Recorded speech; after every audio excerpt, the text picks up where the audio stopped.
오늘 주신 말씀을 통해서 낙심이 아닌 확신으로 살아요 라는 제목으로 함께 말씀을 나누겠습니다. 예전에는 오뚜기라는 장난감이 있었습니다. 쓰러뜨리면 소리를 내면서 다시 일어나죠. 또 쓰러뜨리면 다시 제자리로 돌아오는 장난감입니다. 오뚜기의 원리는 아래쪽에 중심추가 있기 때문에 쓰러뜨려도 다시 일어나게 됩니다. 그런데 요즘에는 이 오뚜기 장난감이 잘 보이지 않습니다. 왜 그런가 하고 알아봤더니 요즘 사람들은 쓰러지는 것 자체를 싫어한다고 합니다. 그래서 오뚜기 장난감을 아이들에게 주지 않는다는 거예요. 쓰러지지를 말하는 거예요. 그런데도 오뚜기는 인생에 귀한 교훈을 주는 장난감입니다. 특히 우리 그리스도인들에게 그래요. 우리 그리스도인들은 오뚜기처럼 살아야 합니다. 우리가 살다 보면 늘 성공만 하면서 살 수가 없잖아요. 넘어질 때도 있고 낙심할 때도 있습니다. 그럴 때에 우리 마음 가운데, 우리 중심 가운데에 말씀의 추가 있어서 넘어져도 낙심해도 다시 일어나야 합니다. 모나미를 창립하셨던 송삼석 회장의 간증입니다. 이 사업을 시작을 했을 때에 큰 위험이 있었습니다. 부도의 위기 앞에서 놓여 있었고 볼펜을 만들어도 기술력이 없으니까 만들고 싶어도 만들 수 있는 여력이 안 된 거예요. 그때에 부도의 위기 앞에서 이 송 회장은 말씀을 중심에 담았습니다. 요한복음 21장 말씀을 마음에 담았지요. 이런 말씀입니다. 베드로가 예수님이 지시한 곳으로 그물을 던졌더니 물고기가 많아 그물을 들 수 없더라. 가득히 찬 큰 물고기가 153마리라. 이같이 많으나 그물이 찢어지지 아니하였더라. 부도의 위기 앞에서 이 말씀을 마음 중심에 담았어요. 하나님 앞에 그 말씀을 담고 기도합니다. 하나님, 제가 순종하며 차고 넘치는 153의 볼펜을 만들게 하옵소서. 그래서 만들어진 볼펜이 모나미 153입니다. 망해가던 회사가 볼펜을 만들어 팔았더니 50억 자루가 넘게 팔렸어요. 60년이 지난 지금도 잘 팔리고 있어요. 낙심이 아니라 말씀을 마음에 담았더니 비로소 기적을 체험한 것이죠. 우리 성도들에게도 이 153의 기적, 이 기적이 함께하기를 주님의 이름으로 소망합니다. 사도 바울께서는 그리스도인들의 삶에 대해서 이렇게 말씀합니다. 우리가 사방으로 우겨쌈을 당하여도 쌓이지 아니하며 답답한 일을 당하여도 낙심하지 아니하며 박해를 받아도 버림받지 아니하며 거꾸러뜨림을 당하여도 망하지 아니하고 라고 말씀하고 있습니다. 그리스도인들의 삶인 거예요. 우겨쌈을 당합니다. 답답한 일을 당합니다. 박해를 당합니다. 거꾸러뜨림을 당할 때가 있다는 거예요. 그러나 우리가 쌓이지 아니하고 낙심하지 않고 버림받지 아니하고 망하지 않는다는 것입니다. 오뚜기처럼 다시 일어난다는 거예요. 갈대처럼 흔들릴 수는 있어요.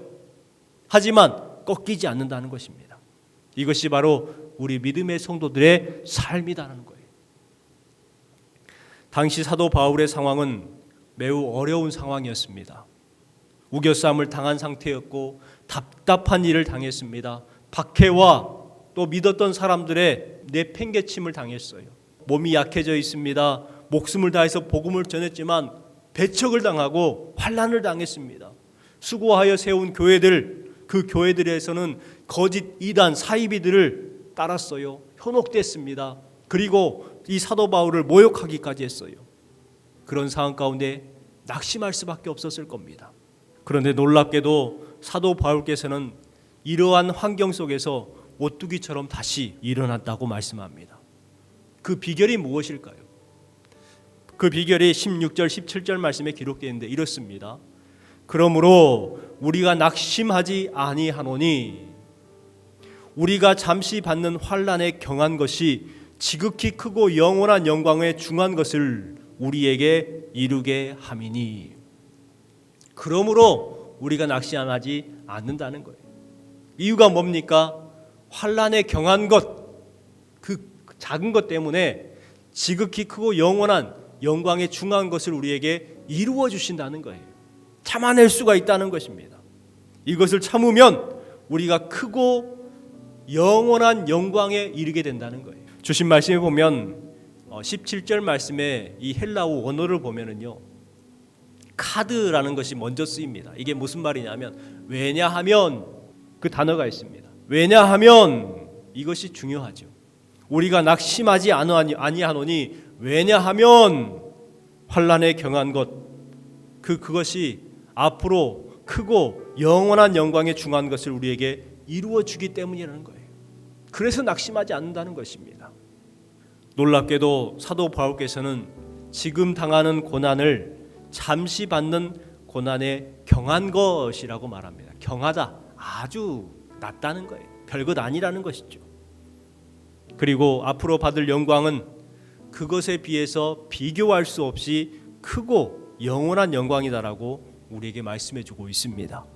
우리도 바울이 말한 것처럼 경한 고난을 받음을 통해서 힘들어하고 낙심하는 것이 아니라 하나님께서 예비해 놓으신 크고 영원한 그 영광을 확신하고 이루어 나가는 성도의 삶이 우리 성도들의 삶이 되어야 될 줄 믿습니다. 숯과 이 다이아몬드는 그 원소가 똑같은 탄소입니다. 똑같은 원소지만 높은 압력을 견디면 빛나는 다이아몬드가 되고, 견디지 못하면 시커멓게 타버린 숯이 된다고 합니다. 여러분, 우리가 문제를 만났을 때에 낙심이라는 숯덩어리를 만들어낼 수도 있고요, 아니면 그것을 견딤을 통해서 승리라는 다이아몬드를 만들어낼 수도 있는 거예요. 여러분께서는 지금 무엇을 만들고 계십니까? 시커멓게 타버린 숯덩어리를 만들고 계십니까? 아니면 반짝반짝 빛나는 다이아몬드를 만들어내고 계십니까? 여러분, 우리가 어떻게 해야 고난을 견디고 말씀처럼 크고 영원한 영광을 얻을 수 있을까요?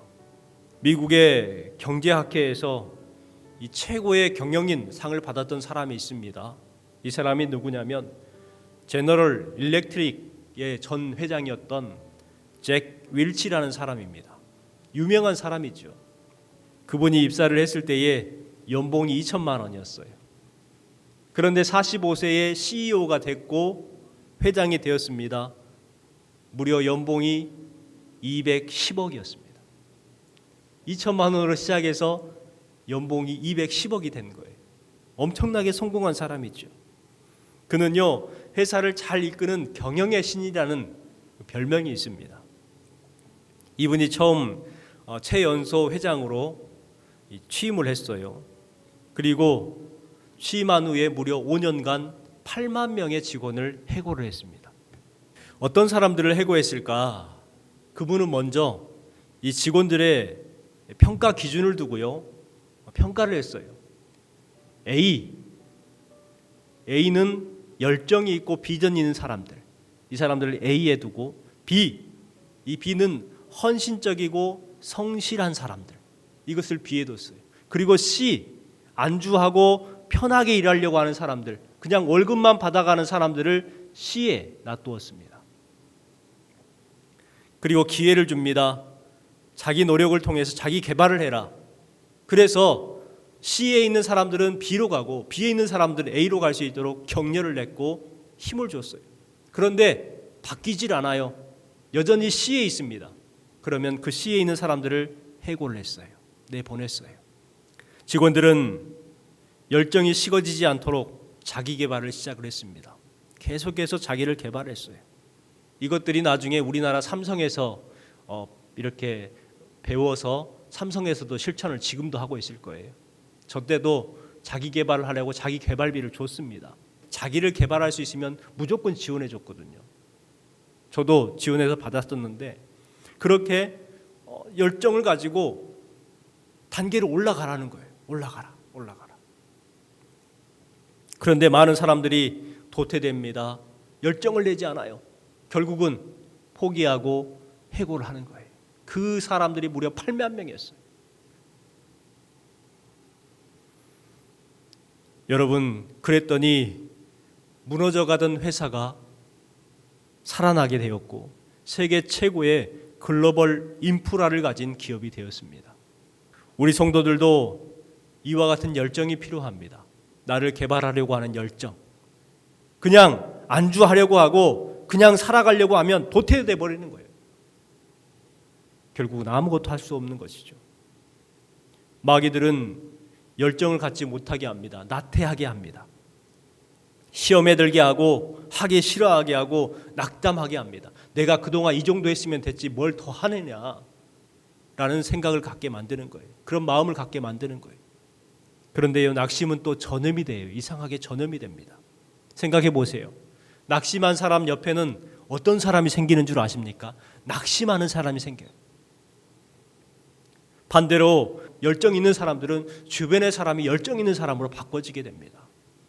낙심한 사람은 가족과 공동체를 침체시키지만 열정 있는 사람들은 가족과 공동체를 더 잘되게 만드는 거예요. 오늘 말씀에서 사도 바울은 낙심할 수밖에 없는 그 상황 속에서 낙심이 아니라 확신으로 살아가는 방법에 대해서 우리에게 말씀해 주고 있는 본문입니다. 우리가 어떻게 확신의 삶을 살 수 있을 것인가? 먼저는요, 겉사람, 건강 때문에 낙심하지 않아야 한다는 것입니다. 16절 말씀에 보면 그러므로 우리가 낙심하지 아니하노니 우리의 겉사람은 낡아지나 우리의 속사람은 날로 새로워지도다 이렇게 말씀하고 있습니다. 겉사람은 낡아진다는 거예요. 이것은 정해져 있어요. 어쩔 수가 없어요. 하지만 우리의 속사람은 날로 새로워지도다 이렇게 말씀하고 있습니다. 잃어버렸을 때에 낙심하게 되죠. 명예를 잃어버렸을 때에, 재물을 잃어버렸을 때에, 건강을 잃어버렸을 때에 낙심하게 됩니다. 바울을 한번 생각해 보겠습니다. 바울은 건강하지 않았습니다. 의지할 자식도 없었고 모아둔 재산도 없었습니다. 그렇다고 노후 대책이 있는 것도 아니었습니다. 나이가 들면서 점점 눈은 흐려졌고 힘은 없습니다. 또 몸은 점점 말을 듣지 않고 여기저기 아픈 곳만 생깁니다. 모든 것을 잃은 것 같았어요. 이럴 때에 사람들은 낙심을 합니다. 그러나 사도 바울께서는 낙심하지 않았어요. 16절 말씀해 보세요. 그러므로 우리가 낙심하지 아니하노니, 낙심하지 않는다는 거예요. 그 이유가 뭘까요? 그 이유는 바로 16절 말씀에서 우리에게 말씀하고 있는 것처럼 겉사람은 낡아지나 속사람은 날로 새로워지도다. 겉사람, 곧 우리의 육신, 이 육신은 낡아지는 것이라는 거예요. 젊었을 때는 얼굴에 아무 화장품이나 발라도 광이 나요. 이뻐요. 그런데 나이가 들면 들수록 아무리 좋다는 화장품을 발라도 광이 나질 않아요. 예쁘질 않는 것이죠. 나이가 들면 그래요. 그래서 나이가 들면 어쩔 수 없다 낙심하게 됩니다. 건강이 안 좋으니까 마음도 병들고 마음도 힘들어지고 마음도 늙어지는 거예요. 바울은 낙심하지 않았습니다. 왜요? 겉사람은 늙어지지만 속사람은 날로 새롭게 되기 때문에, 겉사람 때문에 낙심하지 않았어요. 속사람이 새로워짐을 통해서 기대했고 확신했습니다. 여러분, 어쩔 수 없이 겉사람은 낡아지지만 속사람은 날이 갈수록 더 건강해지시고 영원한 나라의 부자들이 되시기를 주님의 이름으로 축원합니다. 또한 환난과 실패 때문에 낙심하지 않았습니다.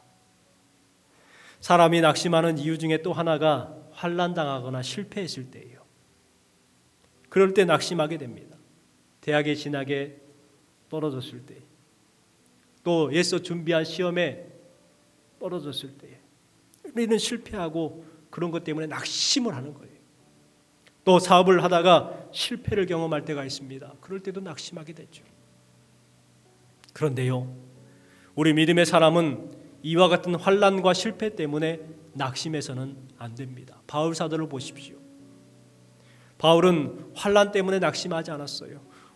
우리가 잠시 받는 환난에 경한 것이라고 말하고 있습니다. 경한 것으로 치유하는 것. 바울은 평생 환난을 당했었습니다. 고린도후서 1장 8절 말씀에 보니까 형제들아 우리가 아시아에서 당한 환난을 너희가 알지 못하기를 원치 아니하노니 힘에 지나도록 심한 고생을 받아 살 소망까지 끊어지고 뿐만 아니라 고린도후서 11장 23절부터 보면은 같이 한번 읽어볼까요?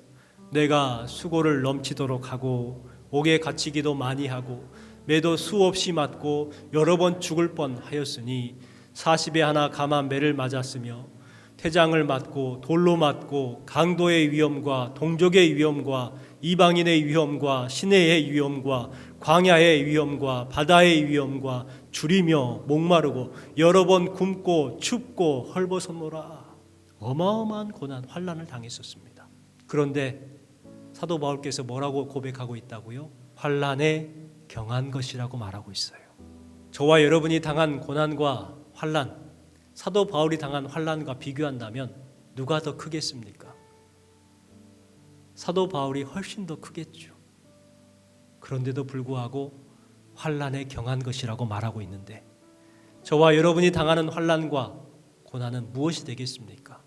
환난에 경하고 경한 것이 되겠죠. 우리가 사방으로 우겨싸움을 당하여도 쌓이지 아니하며 답답한 일을 당하여도 낙심하지 아니하며 낙심하지 않는다는 거예요. 얼마든지 낙심할 수 있어요. 생각해 보면 사도 바울이 얼마나 고통스러웠을까, 얼마나 어려웠을까, 얼마나 상심이 컸을까 충분히 이해가 돼요. 그렇기 때문에 사도 바울께서 낙심하노라 해도 아무런 그 누구도 뭐라고 할 수 있는 사람이 없을 거예요.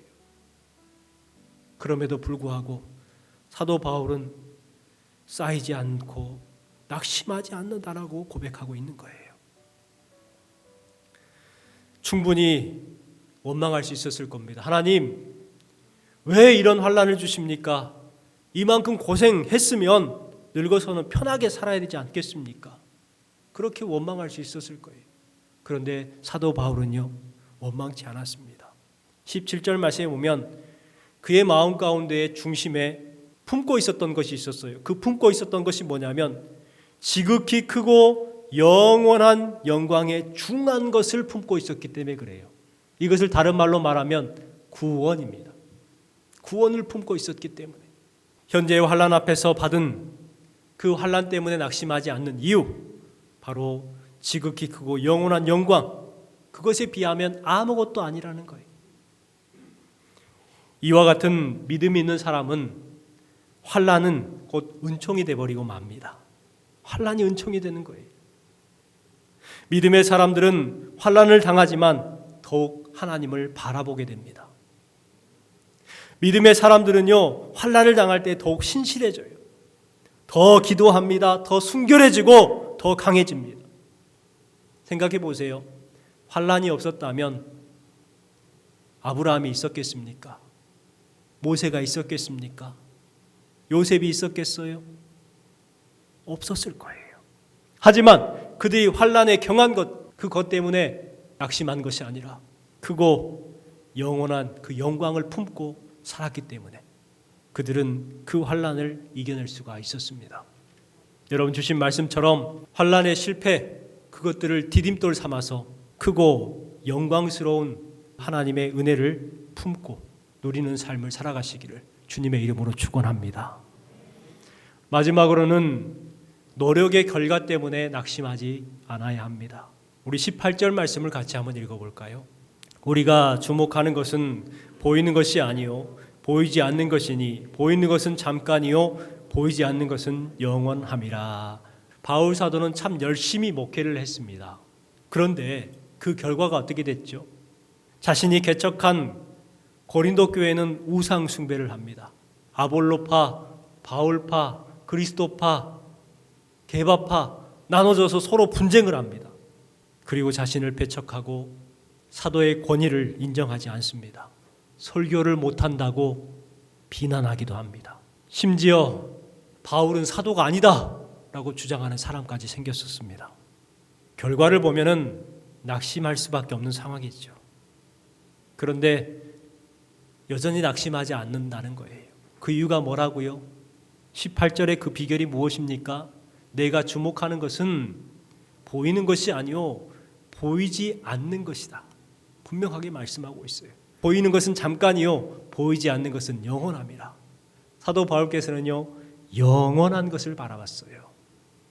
눈에 보이는 잠깐 있을 것을 바라본 것이 아니라 눈에 보이지 않는 영원한 것을 바라봤어요. 눈에 보이는 것은 지나가게 되어 있습니다. 사라지게 되어 있습니다. 흘러가는 거예요. 영원할 것 같지만 눈에 보이는 것은 영원하지 않아요. 미움도 지나갑니다. 원망거리도 결국엔 지나가더라고요. 또 낙심도요 그냥 지나가는 거예요. 보이는 것들은 다 지나가요. 그래서 이런 말이 있잖아요. 이 또한 지나가리라. 그래요. 보이는 것들은 또 지나가는 거예요. 내가 그때 막 화를 내면서 미워했는데 시간이 지나니까 내가 왜 미워했지? 지나니까 아무것도 의미가 없는 거예요. 지나가 버리는 것이죠. 실망도 지나가고 환난도 지나갑니다. 여러분 지나갈 것들을 붙잡지 마시고 그냥 보내시기 바랍니다. 우리는 지나갈 것을 붙잡는 것이 아니라 보이지 않는 영원한 하나님의 영광을 바라보면서 살아가야 될 줄 믿습니다. 사도 바울께서는 고린도후서 4장에서 낙심하지 않는다는 말을 3번 반복하고 있습니다. 1절 말씀에 보면 긍휼하심을 입은 대로 낙심하지 아니하고 8절 말씀에 보면 답답한 일을 당하여도 낙심하지 아니하며 16절 말씀에 그러므로 우리가 낙심하지 아니하노니. 우리가 살다 보면 낙심할 수밖에 없는 상황이 생기게 됩니다.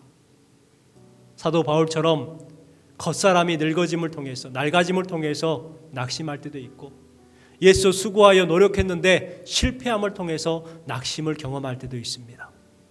그러나 오늘 주신 말씀처럼 사도 바울께서 낙심하지 아니하고 다시금 일어설 수 있었던 것처럼 속사람을 소망하고 또한 실패가 아니라 하나님께서 주실 영원한 영광을 바라보면서 삶을 살아내는 저와 여러분 되었으면 좋겠습니다.